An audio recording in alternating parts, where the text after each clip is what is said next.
aminoácidos. Los aminoácidos nos están todo el día bombardeando, que tenemos que tomar aminoácidos, que es súper importante, pues ahora ya sabemos por qué, ¿vale? A eso se le llama proceso de traducción, ¿vale? Entonces, leo. La síntesis del polipéptido, joder, es que vamos a ver con esto, o sea, empezamos ya a leer y, Dios, tienes que estar todo el rato, ¿qué era polipéptido? ¿Qué era no sé qué? ¿Qué era síntesis? ¿Qué era? Joder, es que se hace muy complicado, de verdad. La síntesis, o sea, la creación del polipéptido, cuya secuencia lleva cifrada el ARN mensajero, se inicia en los ribosomas, es decir, fuera del núcleo celular, ¿vale? A través de un proceso enzimático, los ácidos ribonucleicos de transferencia, ¿vale? ¿Qué es esto? Vamos a ver aquí, ¿vale? Van incorporando los correspondientes aminoácidos especificados por la secuencia lineal de codones, ¿vale? Del ARN mensajero. Esto se consigue gracias a que existen tantos ARN de transferencia como codones distintos que pueda haber en un ARN mensajero. Ya nos hemos liado. O sea, ya, sí.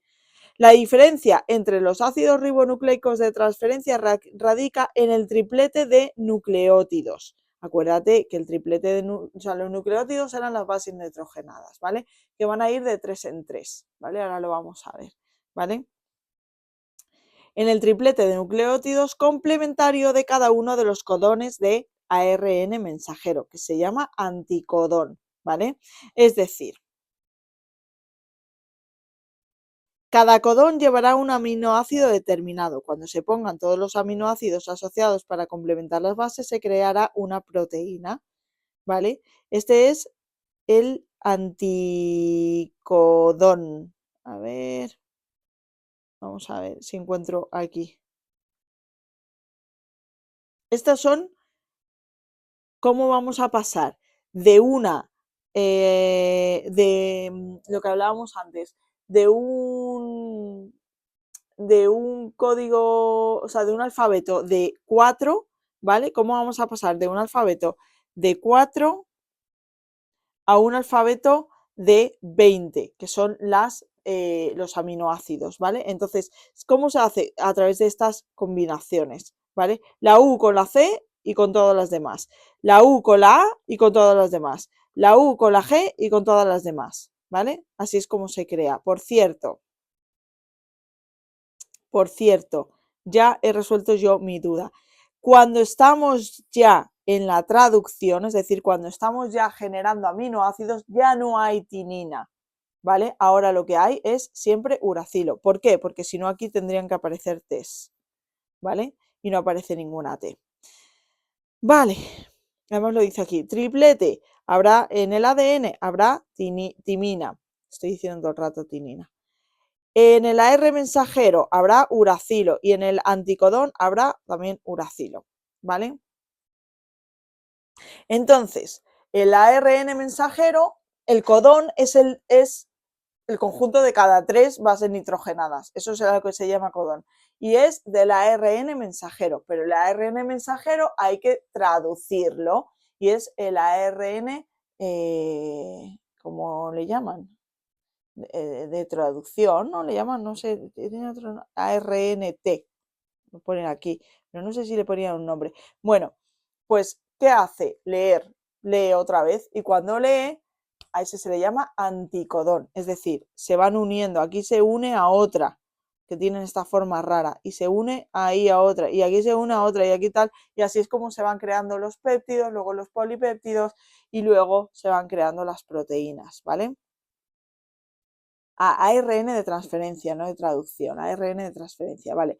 Los ARN de transferencia transportan los aminoácidos para la síntesis de proteínas. Son pequeñas hebras es que ya empieza. Monocatenarias de ácido ribonucleico. Vale, y se pliega tridimensionalmente adquiriendo una forma precisa. Aquí se muestra su estructura bidimensional en forma de hoja de trébol.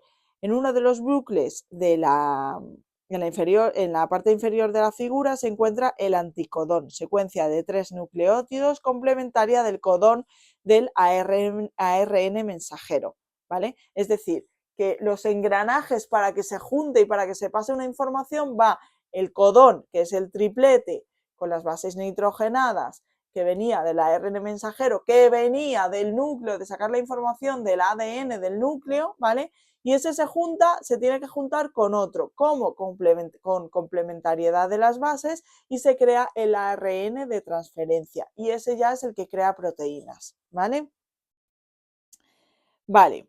No sé dónde me he quedado. En uno de los bucles de la figura inferior se encuentra el anticodón, secuencia de 3 nucleótidos complementaria del codón de ARN mensajero. En el extremo 3' se une a el aminoácido. Una enzima específica se encarga de que cada ARN de transferencia lleve el aminoácido que se corresponde con su anticodón. Hay al menos un ARN de transferencia específico para cada aminoácido.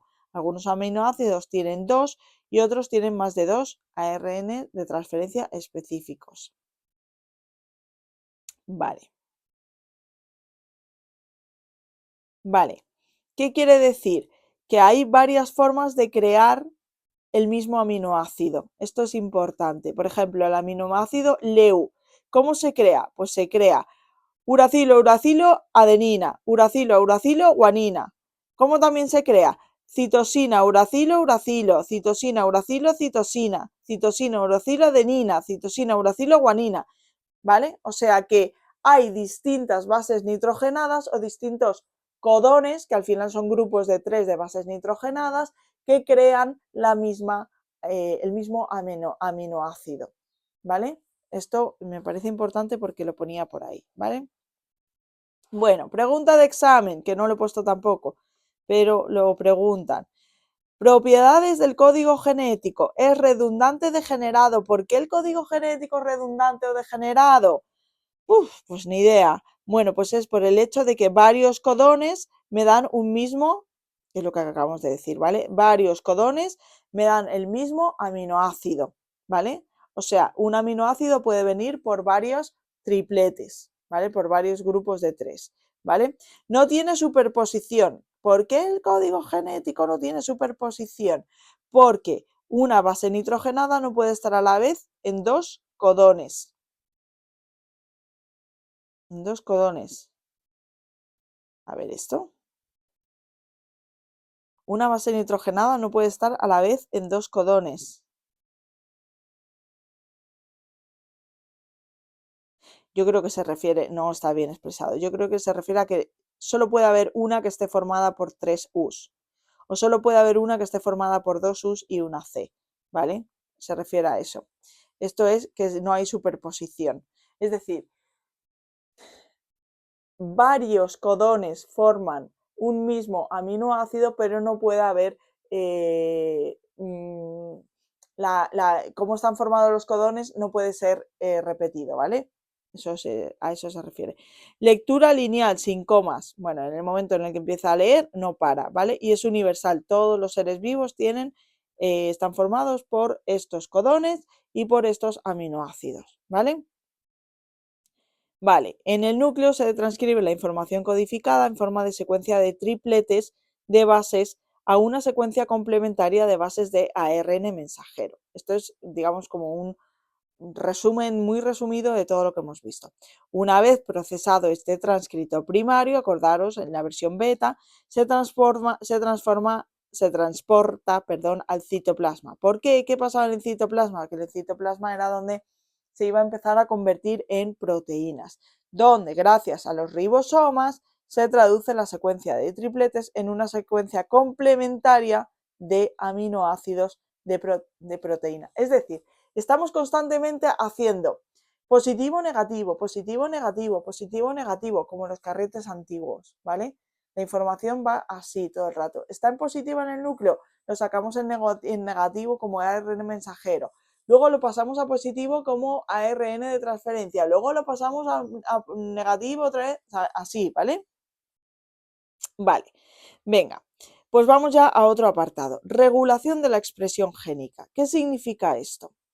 Que los genes, o sea, todo esto que hemos visto contiene toda la información de los genes, pero no todas las proteínas que vamos a crear tiene sentido que estén preparadas para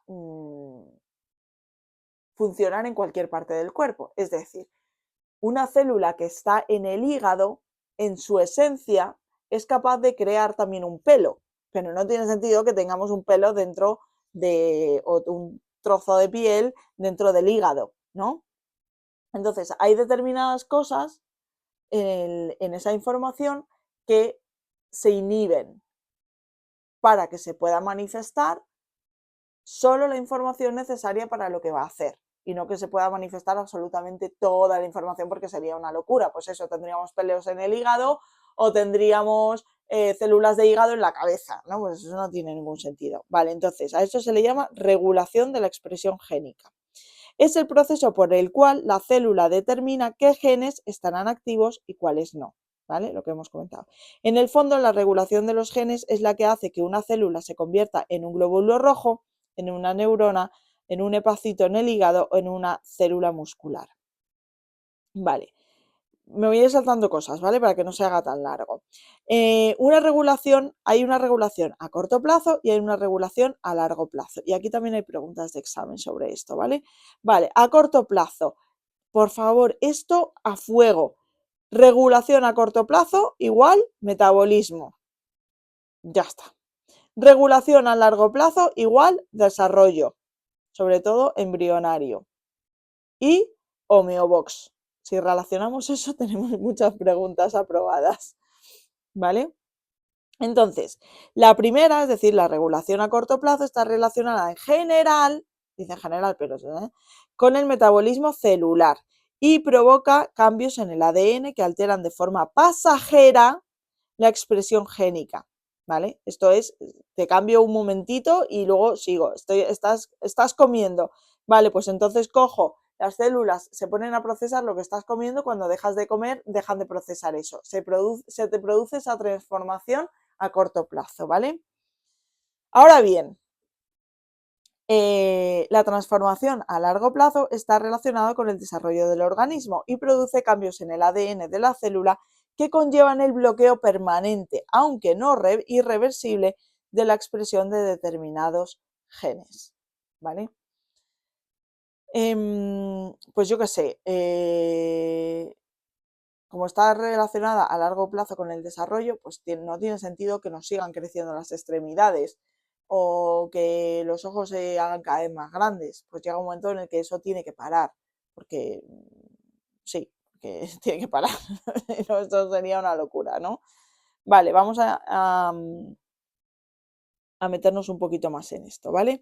Entonces, bueno, esto ya lo he dicho, que a corto plazo está relacionado con el metabolismo celular, ¿vale? En este proceso está implicado un tipo especial de genes, que son los genes reguladores, ¿vale? ¿Qué hacen los genes reguladores? Codifican la secuencia de determinadas proteínas reguladores, ¿vale?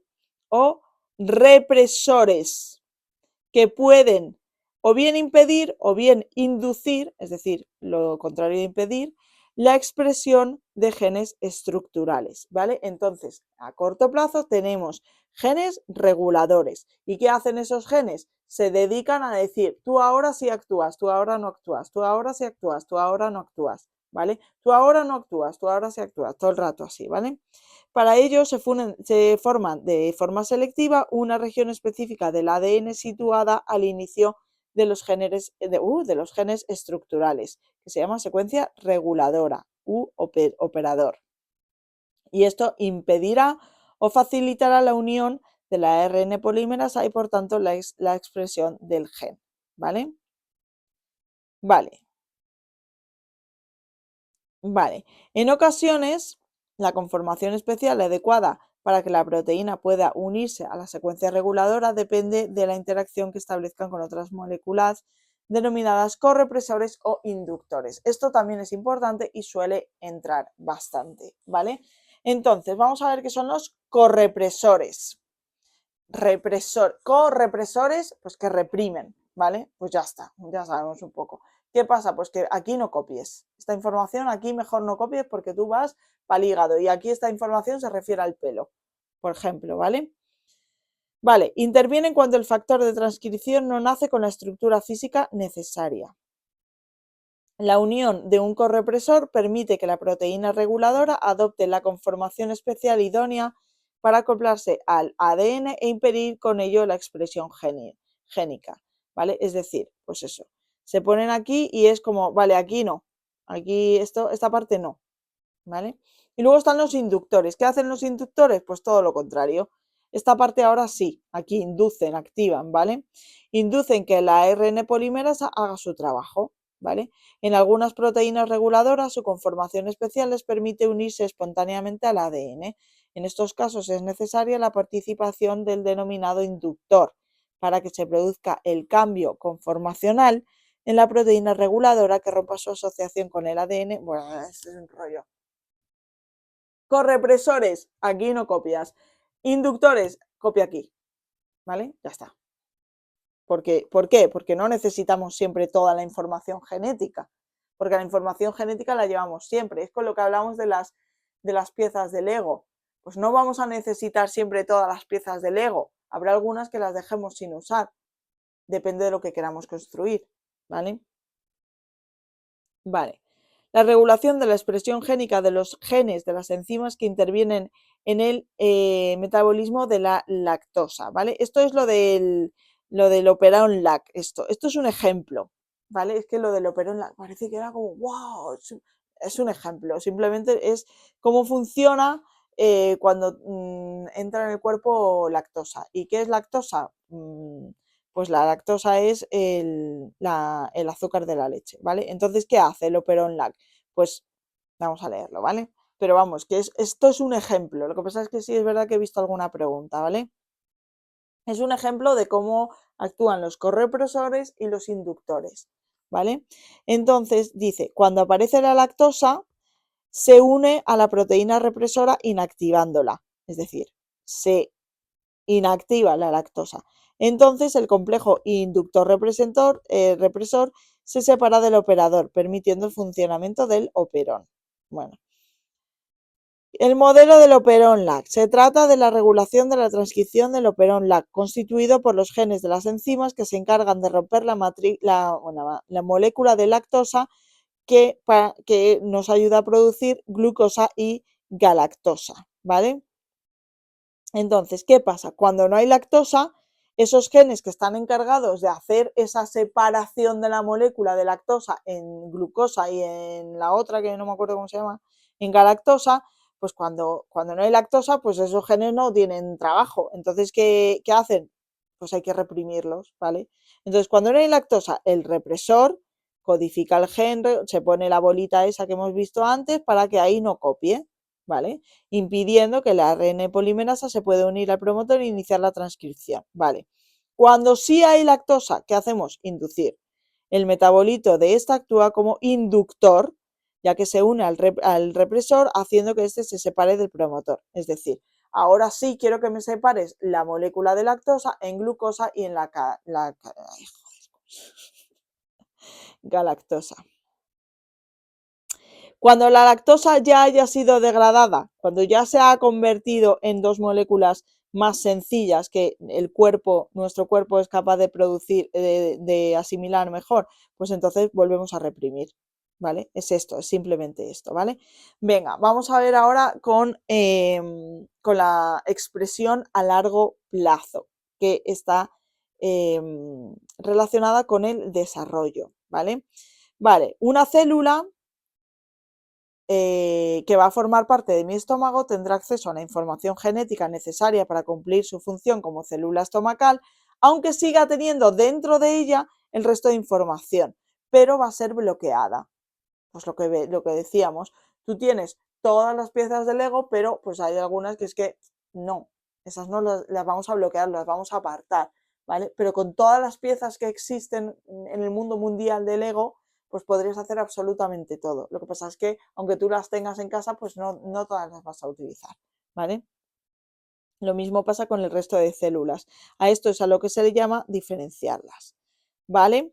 Entonces, dice, la forma de producir esta diferencia celular se da por tres factores, homeogenes o homeobox, ¿vale? Esto lo tenemos que relacionar siempre con el desarrollo celular a largo plazo, ¿vale? Luego, metilación del ADN. Se introduce un metilo, ¿vale? Impidiendo que la ARN polimerasa haga su trabajo, ¿vale? Son las formas en las que se produce aquí. Antes era con el inductor y el correpresor y aquí es con los homeogenes, con la metilación y con la condensación, ¿vale? La condensación afecta a grandes segmentos de ADN o a los cromosomas enteros, ¿vale? Dice, tanto la metilación como la condensación parecen estar implicadas en los procesos de diferenciación celular. Mediante estos mecanismos se consigue que cada tipo de célula, por ejemplo, neuronas, glías, esto lo vamos a estudiar en este cuatrimestre, de hecho, exprese determinadas propiedades, justo aquellas que están relacionadas con los genes que no han sido metilados o condensados.